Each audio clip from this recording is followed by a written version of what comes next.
While more details continue to emerge in a shocking case of 11 deaths in Delhi's Burari area. 7 women and 4 men of the Bhatia family were found dead in their house on Sunday morning. The police have registered a murder case, but they have reason to believe that there are elements of a bizarre occult.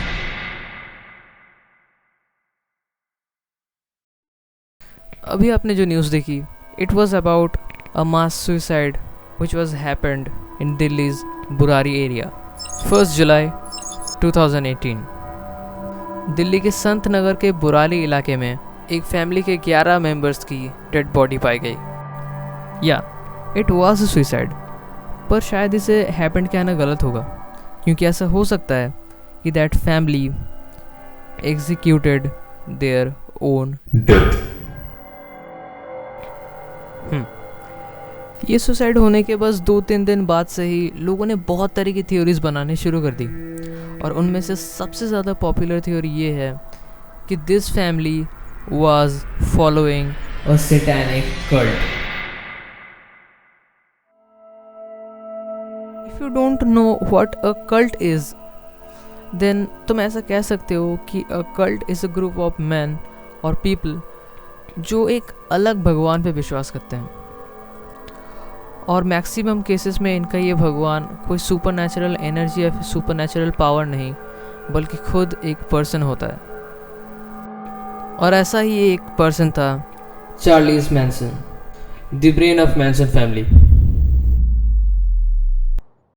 अगर कोई भी किसी भी Hollywood के celebrity से ये पूछता है कि हु वाज चार्ल्स मैनसन, तो उस सेलिब्रिटी के दिमाग में हॉलीवुड का आज तक का सबसे ब्रूटल मर्डर केस दिमाग में आएगा. तुमने बहुत सी कल्ट स्टोरियाँ सुनी होंगी जहाँ पे एक पागल इंसान रहता है जो कि नॉर्मल लोगों को ब्रेन वॉश करके अपने कल्ट में इन्वॉल्व करता है और उनसे बहुत तरह की अजीब अजीब रिचुअल्स कराता है, और वो रिचुअल्स धीरे धीरे क्रीपी होने लगती है, धीरे धीरे खतरनाक होने लगती है, अनसेटलिंग होने लगती है, और आखिर में एक रिचुअल होता है जो कि यूजुअली एक सुसाइडल रिचुअल होता है. अल्टीमेटली उस कल्ट के लीडर से स्टार्ट करके हर एक मेंबर को सुसाइड करना होता है. ज़्यादातर कल्ट स्टोरीज कुछ ऐसी ही होती है, मगर इस कल्ट स्टोरी में चीज़ें उतनी दूर तक जाती ही नहीं है. चार्ल्स मैनसन की मैनसन फैमिली अपने शुरुआती टाइम में ये दिखा देती है कि how much dangerous Charles Manson and the members are. चार्ल्स मैनसन के पेरेंट्स नहीं थे, उसके अंकल ने उसे पाला था, और उसे बचपन से चोरियां करने की बहुत बुरी आदत थी, और इन्हीं सब चीज़ों की वजह से कुछ महीने के लिए ही सही मगर वो जेल जाता रहता था. मगर 1967 में उसने पहली बार थोड़ी सी बड़ी चोरी की थी, जिसकी वजह से उसे ज़्यादा टाइम के लिए जेल जाना पड़ा, और उसी वक्त जेल में रहने के दौरान उसने गिटार बजाना सीखा. उसे ऐसा लगा कि हॉलीवुड के बाकी म्यूजिशियन से वो ज़्यादा अच्छे एल्बम्स निकाल सकता है. जेल में से वो 2 इरादों के साथ बाहर आया. एक बहुत अच्छा इरादा था और दूसरा बहुत ही ज़्यादा बुरा. उसका पहला इरादा ये था कि वो अपने एल्बम्स को हॉलीवुड के जितने भी मशहूर म्यूज़िक डायरेक्टर्स हैं या फिर म्यूज़िक प्रोड्यूसर्स हैं उनको बेचेगा, और धीरे धीरे हॉलीवुड में अपना नाम कमाएगा और फेमस होगा.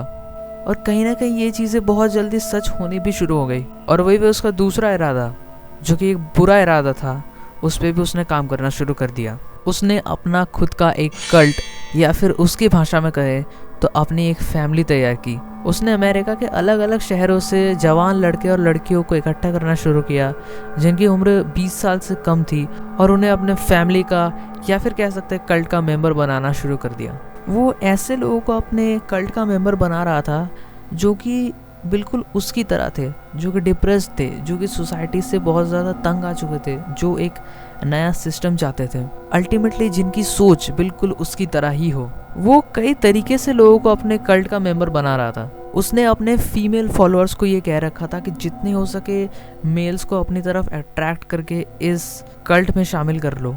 उसके कल्ट में लोग ज्वाइन तो हो रहे थे, क्योंकि उसके कल्ट में या फिर फैमिली में आप ड्रग्स यूज़ कर सकते थे, फ्री सेक्स था, तो कोई भी उसके कल्ट में आ रहा था. पर ये चीज़ें मेजर कॉज नहीं थी.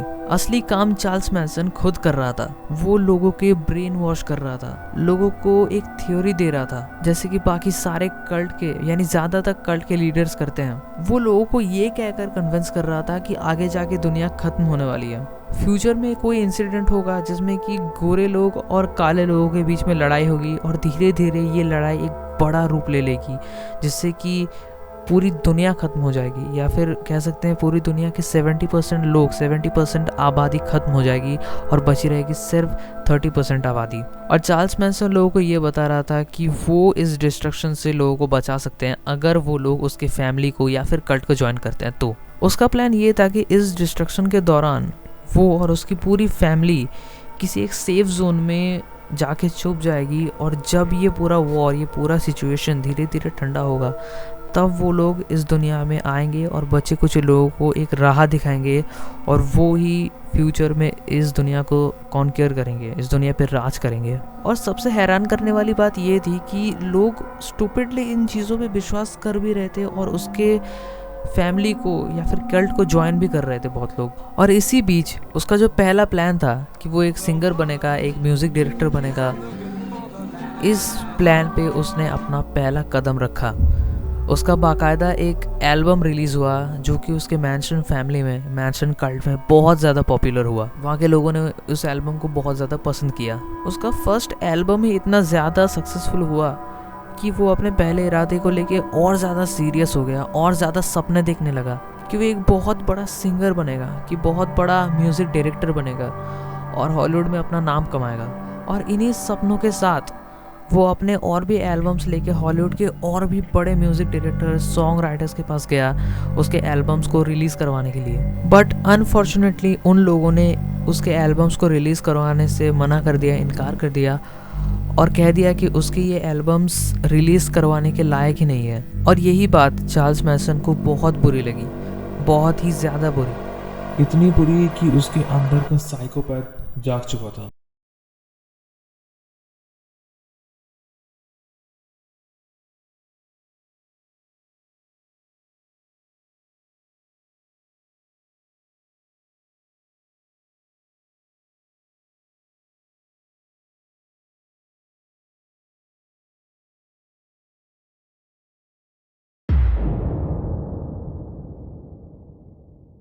आठ महीने की प्रेग्नेंट शैरॉन टेट, जो कि अमेरिका के एक बहुत जाने माने डायरेक्टर रोमान पोलांस्की की पत्नी थी और अमेरिका की एक बहुत बड़ी एक्ट्रेस, उस दिन घर पे अकेली थी। उनके पति रोमान पोलांस्की, जो कि लंदन में एक जरूरी प्रोजेक्ट के लिए गए थे, वो उस दिन फ्लाइट से वापस नहीं आ पाए किसी एक कारण से। अब क्योंकि वो घर पे अकेली थी, उन्होंने कुछ लोगों को रात को डिनर में बुलाया अपने घर पे।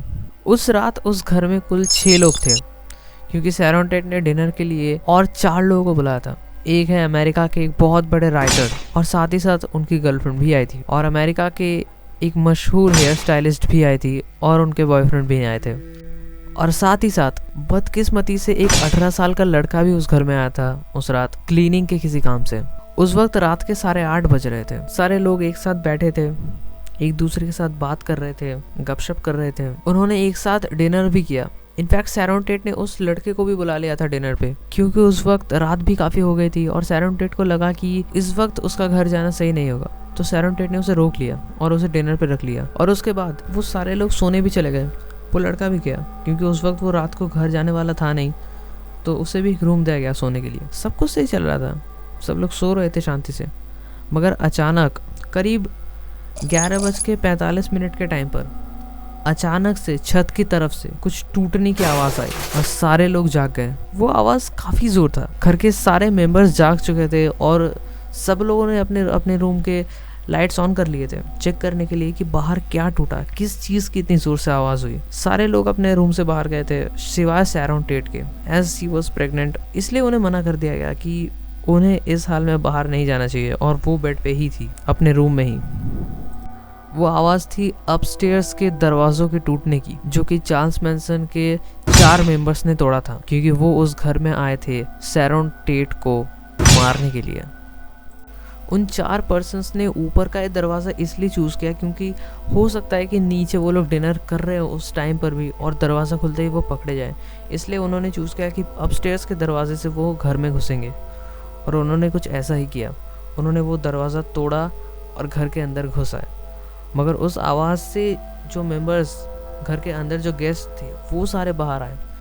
चार्ल्स मैनसन ने अपने भेजे हुए मेंबर्स को ये ऑर्डर दे रखा था कि वो इतना ब्रूटल मर्डर करे जिसके बारे में सुनकर पूरी दुनिया दहल जाए, जिसके बारे में सुनकर कोई भी बहुत ही ज़्यादा डर जाए। और उनके मेंबर्स ने कुछ ऐसा ही किया। उस घर में अंधेरे में उनके सामने जो भी आया उन्होंने पिस्टल से और चाकू से उन पर लगातार वार करते गए। उन्हें अगर दूर से आवाज़ आ रहा था तो वो पिस्टल से अटैक कर रहे थे, और अगर सामने कोई आ रहा था फाइट करने की कोशिश कर रहा था तो वो नाइफ से उनके पेट पे लगातार हमला करते जा रहे थे। और ऐसे ही करते करते शैरॉन टेट को छोड़कर उस घर के बाकी सारे गेस्ट्स मर चुके थे, कोई भी जिंदा नहीं था। उन चारों मेंबर्स ने मिलकर सबको ब्रूटली मर्डर कर दिया था। उस घर में सिर्फ जिंदा थी खुद शैरॉन टेट। और अब टाइम भी बदलने वाला था, अब 12 बजने वाले थे। तारीख 8 अगस्त से 9 अगस्त में बदलने वाली थी। अब बारी आए शैरॉन टेट की, और इतने में शैरॉन टेट को पता चल चुका था कि बाहर क्या चल रहा है।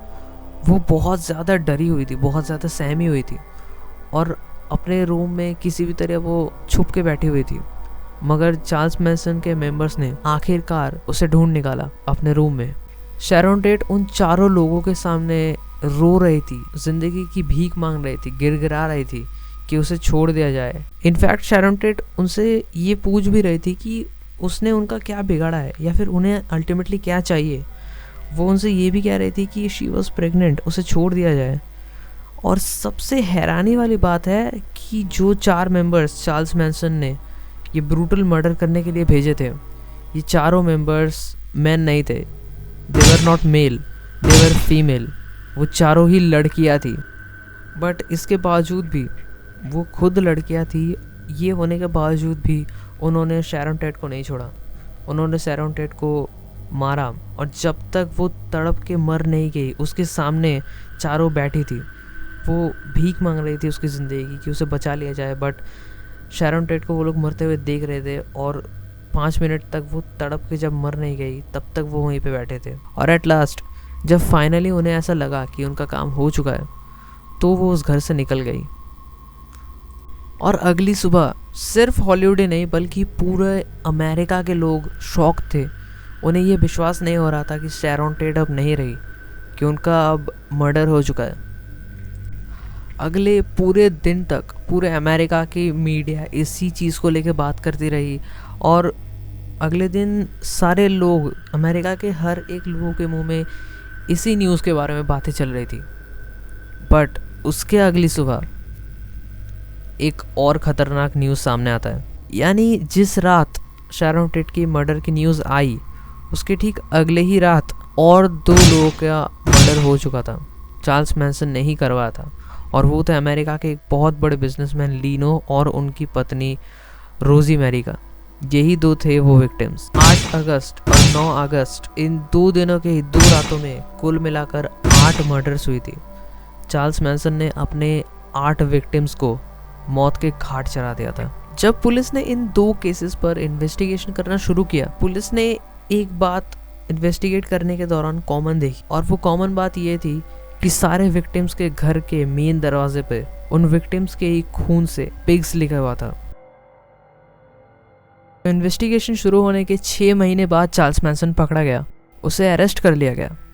और अरेस्ट करने के बाद जब पुलिस ने उससे पूछा कि उसने ये सब कुछ क्यों किया, तो उसके सारे फॉलोअर्स को लगा था कि वो यही कहेगा कि वो हॉलीवुड इंडस्ट्री पर बहुत ज़्यादा गुस्सा था, कि वो हॉलीवुड को ख़त्म करना चाहता था। मगर उसका जवाब कुछ अलग था। उसने कहा कि उसने अपने फैमिली के यानी मैनसन फैमिली के 2 मेंबर्स को ये कहते हुए सुना था कि चार्ल्स मैनसन की बताई हुई बात बिल्कुल झूठी है। उसने जो कहा था कि गोरे लोग और काले लोगों के बीच में लड़ाई होगी, ये पूरी तरीके से झूठ है। और इसी बात को सच करने का पहला कदम था ये 8 मर्डर्स। और ये बात सुन के हर कोई चौंक गया कि जस्ट एक भविष्यवाणी को सच करने के लिए उसने अपने मेंबर से 8 मर्डर्स करवा दिए थे।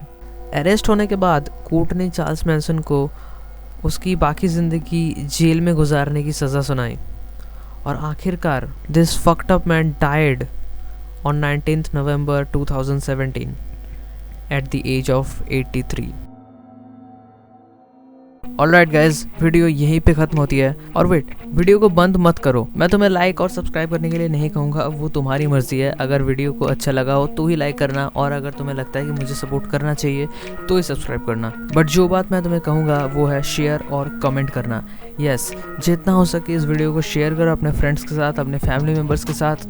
और दूसरी बात, कमेंट ज़रूर करना। वीडियो में अगर तुम्हें किसी भी चीज़ की कमी लगी हो तो तुम वो कमेंट में लिख सकते हो। मैं अगले वीडियो में उसे करेक्ट करने की कोशिश करूँगा। आज के लिए बस इतना ही, मिलते हैं अगले वीडियो में। Good bye.